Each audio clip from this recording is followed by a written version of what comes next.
14 heures, on est d'accord. Ouais, ok. Est-ce que j'ai... Non. Bonjour à toutes et bonjour à tous.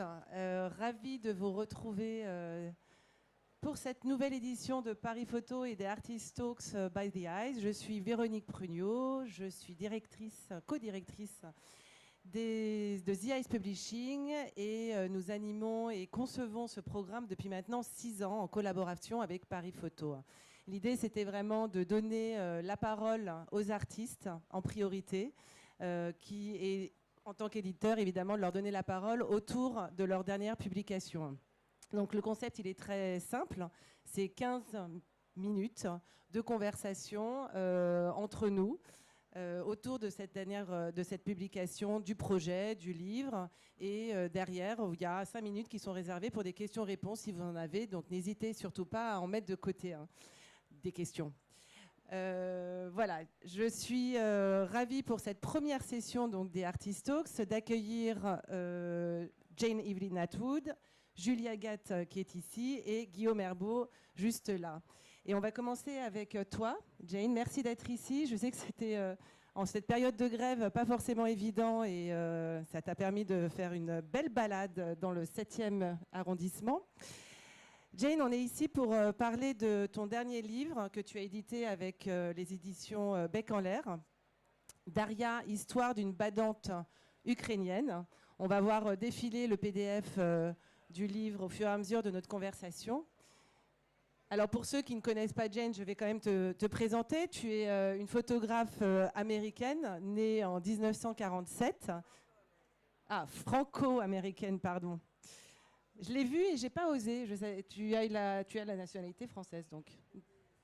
Depuis 6 ans, d'accord.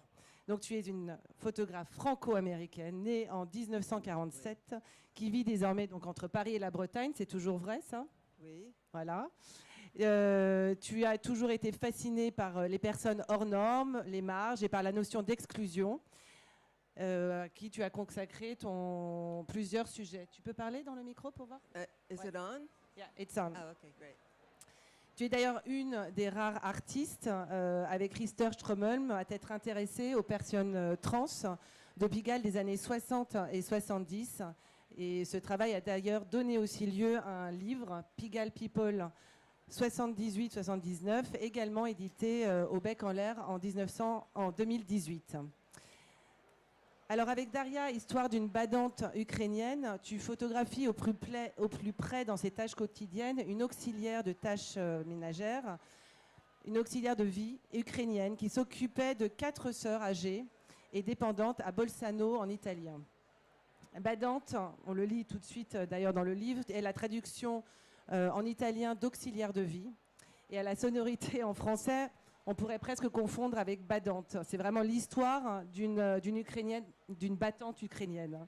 Enfin, on dit badante là-bas. Badante. Alors, qu'est-ce qui, évidemment, tout de suite, une badante italienne à Bolzano, qu'est-ce qui t'a amené vers ce projet et pourquoi Daria ? Alors, figurez-vous, ce travail, c'était une commande. Et c'était une très, très bonne commande de la ville de Bolzano. À l'époque, en 2007, il y avait déjà des milliers d'Ukrainiennes qui s'occupaient des personnes âgées dans le travail de badante.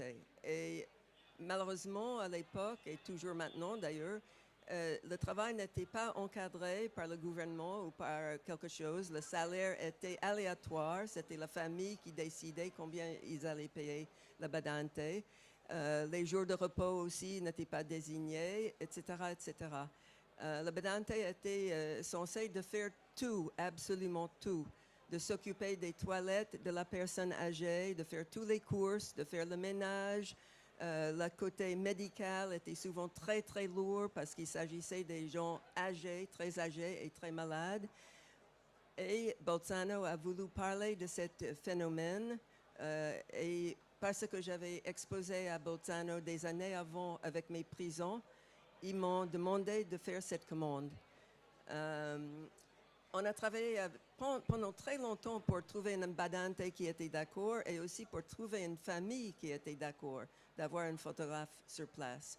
Et à la fin, on a travaillé avec des associations qui défendaient des badantes. Et finalement, on était entre deux personnes, Daria et un autre. Et Daria s'occupait de 4 personnes âgées, pas qu'une. Et moi, j'ai dit, je prends celle-là, elle doit être géniale. Et il me donnait Daria et elle est toujours absolument géniale. C'est une force de la nature. Et elle s'occupait de 4 sœurs, 4 sorelles-là, qui étaient gravement handicapées. Tous les 4 portaient des couches pour adultes. 3 de ces femmes avaient besoin d'être nourries à la petite cuillère. 2 ne pouvaient même pas marcher quand j'ai fait des photos. Une était tout le temps à l'hôpital, des va-et-vient, et Daria était censée même d'aller à l'hôpital et nourrir cette vieille femme pendant qu'elle était à l'hôpital, plus toutes les autres choses qu'elle faisait. Donc comment ça s'est passé cette rencontre avec Daria et ton process, comment as-tu procédé justement pour créer ce corpus d'images? Alors j'avais très peu de temps pour moi, c'était très peu de temps. J'avais une semaine à Bolzano et après, la seule chose qui est un tout petit peu faux, si je peux me permettre d'utiliser ce mot, mais ce n'est pas vraiment faux, c'est que normalement Daria allait en Ukraine juste 3 semaines par semaine en août. Mais nous, on avait besoin de finir le sujet, donc on a changé son voyage pour le mois de décembre. Et on est parti, après la première semaine à Bolzano, on est parti en Ukraine avec un petit minibus, le minibus qui transporte les badantes chez elle. Et je restais une semaine en Ukraine dans le village d'où elle est venue, avec son mari et ses 2 filles. Mais à Bolzano, moi j'ai demandé d'être logée avec tout le monde, mais il n'y avait quasiment pas la place. Même Daria n'avait pas sa propre chambre. Elle avait un divan qui se dépliait dans le salon. C'était sa chambre. Elle était à domicile en fait. À domicile, c'était un petit appartement. Il y avait les 2 femmes qui étaient inséparables, qui étaient dans une grande lit. Il y avait un lit d'hôpital au bout de cette grande lit où Ottilia dormait quand elle sortait de l'hôpital. Et il n'y avait que Elena qui avait sa propre chambre. Et c'est comme ça que les gens étaient logés dans ce petit appartement. Donc j'étais à l'hôtel et je venais tous les jours à 6 heures du matin. Et j'ai commencé immédiatement de faire des photos parce que Daria commençait immédiatement sa journée de travail. En levant chaque femme, faisant la toilette de chaque femme, la ramener jusqu'à la salle à manger, la nourrir tout ce que ça emporte pour une femme, après le 2e, après le 3e et après le 4e. Et c'était presque l'heure de déjeuner quand elle avait fini le petit déjeuner. Et alors, tu as fait combien d'images en fait Je ne sais pas, je ne sais jamais combien d'images je fais. J'ai fait beaucoup d'images, j'ai essayé de tout couvrir comme si, c'était presque comme si je filmais au lieu de faire de la photo. Hein, j'étais tout près. Avant, j'ai réuni avec le neveu d'une des vieilles femmes. C'était lui qui allait décider à la fin quelle photo pouvait être utilisée et quelle photo devait être censurée. Parce qu'il m'a dit, pas de nu. Je ne veux pas voir mes tantes nues. Alors évidemment, la toilette était hyper importante. Il fallait montrer qu'est-ce que c'est de changer une couche d'une femme qui a 96 ans, etc., etc. Donc j'ai fait tout. Et la chose qui était géniale, je vais en avance un tout petit peu parce que c'est important, c'est à la fin de tout, quand j'ai réuni avec ce neveu qui était un homme qui avait un peu mon âge, j'avais mis tous mes photos dans un de mes classeurs noirs, comme je fais toujours avec mes noirs et blancs. Je ne sais pas, il y avait 150 photos ou quelque chose comme ça. Et je lui ai montré tout le cahier. Et il a regardé de près, tournant des pages, chaque photo. Il hésitait 1 ou 2 fois. Après, il a fini et il a regardé. Et il m'a dit, vous pouvez tout utiliser. Et j'étais très surprise et il a dit, j'ai hésité un peu parce qu'il y avait 1 ou 2 photos où c'était pas vraiment l'expression que ma tante a la plupart du temps. Donc j'ai hésité pour ça. Pas pour le nu, pas pour toutes les autres choses, mais une expression. Donc on ne sait jamais. Alors, je continue sur les images et la chronologie en fait de ce travail, et puis après on pourra rentrer un peu plus en détail sur le livre. Mais donc, il y a eu ce reportage, c'était une commande à la base qui date de 2007. Aujourd'hui, on est en 2022. Le livre vient de sortir avec Fabienne Pavia. Est-ce que c'est dû à la guerre en Ukraine que d'un seul coup, vous souhaitez sortir cette série Non, et non, la non, ça n'a publier? absolument rien à voir avec la guerre en Ukraine. Ce qui s'est passé, c'est qu'à l'époque, la ville de Bolzano a fait un livre avec ce travail, mais un petit livre avec une quarantaine de photos. Ce n'est pas un livre d'auteur, j'avais rien à voir avec le livre, sauf j'ai donné l'ordre des photos. Et c'est assez bien ce livre, mais c'était comme un catalogue pour montrer la commande qu'il avait donnée. Et après, le temps passe, moi je ne cherchais pas du tout à republier ce travail. Personne en France a vu ce livre, sauf Fabienne l'a vu chez moi. Et elle m'a demandé, est-ce qu'il y a d'autres choses? J'ai dit oui, il y a une tonne de photos. Et en plus, j'ai écrit un long texte qui est très plein d'informations et tout est dans le texte aussi. Et donc, elle a voulu le voir, elle l'a vu, elle a dit, je publie ce livre. Et donc, à ce moment-là, comme avec Pigalle People, j'ai fait la maquette chez moi. J'ai fait entièrement la maquette. D'ailleurs, j'ai fait 3 maquettes différentes. Et quand j'étais contente avec la 3e maquette, je l'ai montré à Fabienne et à Dominique. Et eux, ils m'ont fait 2 ou 3 propositions que j'ai tout pris. J'ai pris les 2 ou 3 changements. Le livre est mieux pour ces changements. Et le plus grand changement, c'est que c'était l'idée de Fabienne de mettre le texte interspersé avec les photos. Et pas à la fin. Oui, parce qu'on n'a pas parlé du texte justement, mais il a une grande présence dans le livre aussi. Tu racontes, c'est très important. c'est avec tes mots, alors que tes images déjà en disent beaucoup. Toi, il y a aussi tes mots qui racontent l'histoire de cette femme et aussi votre histoire du séjour en Ukraine. Oui. Voilà. Et aussi, le texte est en anglais après. Il y a les légendes en anglais et français à la fin du livre, et après, il y a le texte en anglais. Mais c'était important pour toi qu'il y ait ce texte? Très important, c'est la moitié du livre. Moi, je suis un photographe qui lit. Je sais que dans le temps, il y avait des photographes qui lisaient jamais. Mais c'est très important. Quand moi, je mets un texte dans mon livre, c'est parce que le texte est important. Je ne mets pas un texte juste pour mettre un texte. C'était compliqué de couper le texte et de décider quel morceau de texte allait avoir avec quelle photo. Ça a mis beaucoup de temps, mais je pense que c'est très bien cette idée de Fabienne d'avoir fait comme ça. Et donc, pour revenir à l'editing, justement, à la maquette, ça m'intéresse. Évidemment, c'est quand même l'objet d'un livre, c'est la maquette. Oui. L'editing est extrêmement important. On voit, et on en parlait avec Fabienne juste avant, il y a une répétition aussi dans les images parfois, etc. Qu'est-ce que tu as voulu montrer à travers l'editing et comment tu as fait ce choix, en fait, de ces images? Je n'étais pas sûre au début et j'ai demandé à Fabienne, tu penses que ça peut marcher comme ça? J'ai voulu que les gens, en regardant surtout la première partie du livre, quand elle s'occupe des 4 sœurs, j'ai voulu qu'après que vous regardez ces photos-là, que vous êtes si épuisés que Daria était en faisant ces 4 femmes, une après l'autre, avec la toilette, la bouffe et tout le reste. Et donc, j'ai mis plein de photos. Il n'y a aucune photo qui se répète. C'est peut-être les mêmes situations, mais c'est avec encore une autre femme, parce qu'il y en avait 4. Et j'ai insisté sur le fait qu'il y avait 4 et pas seulement une qu'elle devait s'occuper d'eux, vous voyez.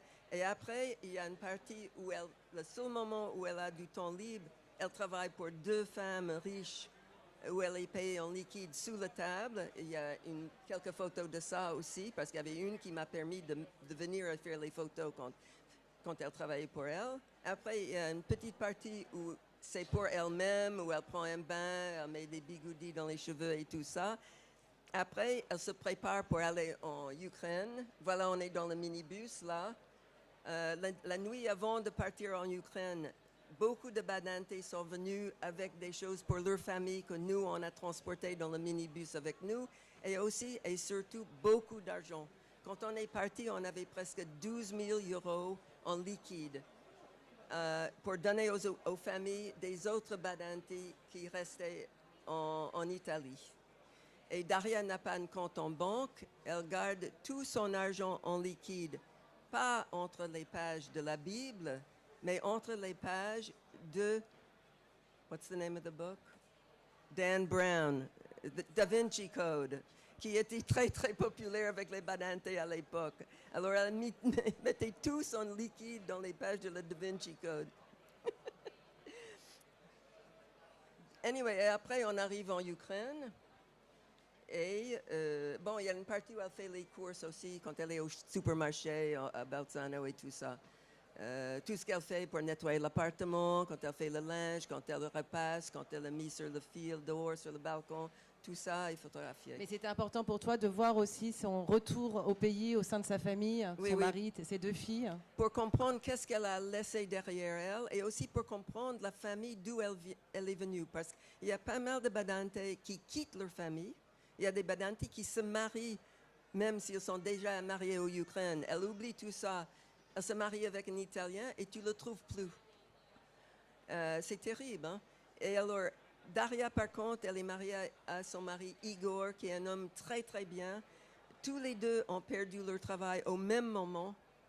Ils ont réuni en famille. Ils ont entendu qu'il y avait des visas pour l'Italie. Ils ont demandé les visas. Daria a eu le visa et Igor non. Donc, il disait, est-ce qu'elle doit partir quand les 2 filles sont teenagers? C'est pas bien de ne pas avoir une mère à ce moment de leur vie, mais ils n'avaient pas de quoi manger.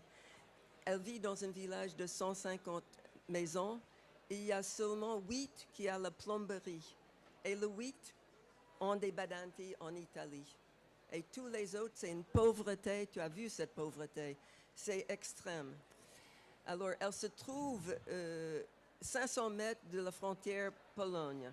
Et pour le moment, sur le plan de l'Ukraine, c'est en haut et à gauche. Donc, pour le moment, ça va. Igor est toujours là, avec une des filles, d'ailleurs. Alors justement, tu as des nouvelles d'Igor, Oui. de Doria, parce que ça date de 2007. Donc, Oui. Alors, je l'ai trouvé via mon ancienne traductrice, Jenny, qui savait où le trouver. Et elle est dans le banlieue de Bolzano en ce moment même, en train de s'occuper d'un vieil homme. Elle attend que j'envoie le livre. Elle est très contente qu'il y ait un livre. Elle va très bien.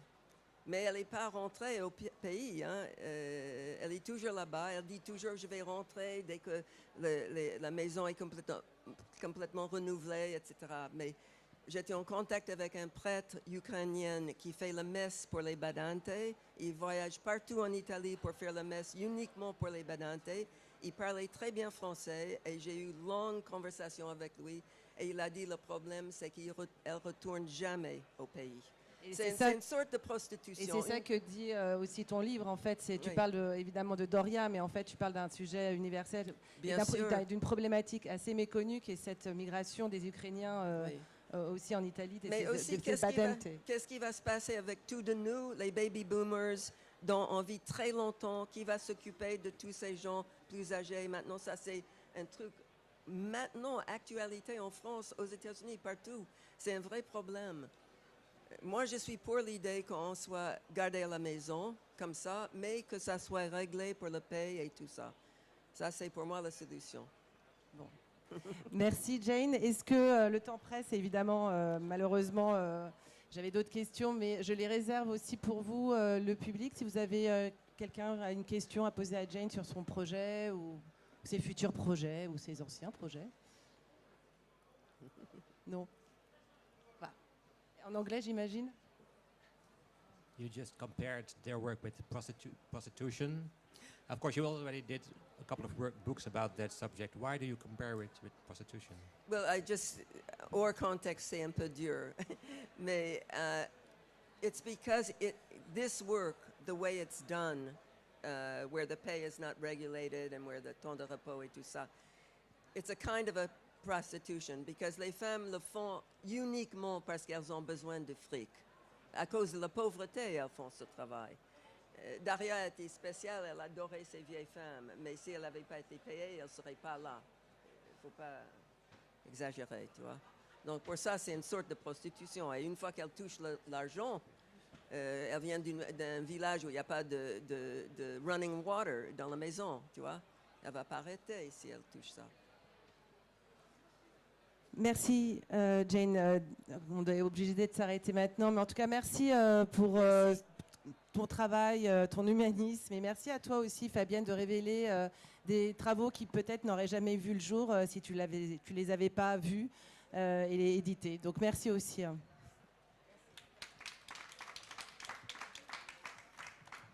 Julie Gatt